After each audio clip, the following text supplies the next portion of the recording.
I get feedback about me explaining things that I'm good at explaining because when I explain, I use real world examples that the person listening can connect.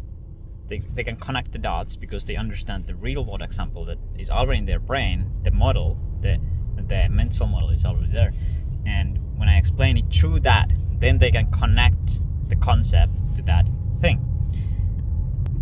And also, another thing that we could improve when we are explaining, teaching, etc., is that if I'm teaching someone, I should tell them that, okay, whenever you think you got it, if you're like 80% sure, then you should say that, okay, is this what you mean? Then you explain it back. Because in that way, you don't have to fully listen till the end.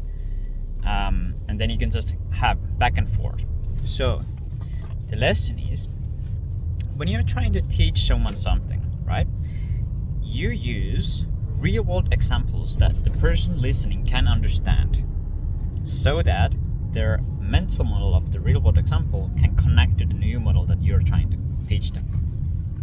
That's the first lesson. The second lesson is that you tell the person who's learning from you that, all right, so when you think you got it, then you say, okay, is this what you mean? And then they're supposed to explain it back to you, right?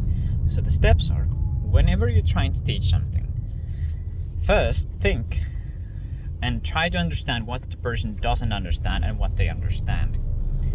And then understand what are the fundamentals that they first have to understand to focus on layer-based learning and not to overwhelm them, right? Then back to this later. Yeah, and so then if the other party doesn't need a certain information, you should not share it. But you can say, like, this is part of it, but you don't have to focus on it now. We will talk about it later. So then you don't share every single detail, you share only the main parts that are minimal for them to grasp the whole system, sort of, on a high level. And then you tell the other party, whenever you think that you understand what I'm saying, then what you want to do, you want to cut me off and say that, okay, you mean this? You explain the thing. If it was not, then whatever is the case, you always, when you finish with something, you want them to explain it back to you, right? So the other party always explains. It's just faster this way if you tell them that you can cut me off whenever you think that you understood.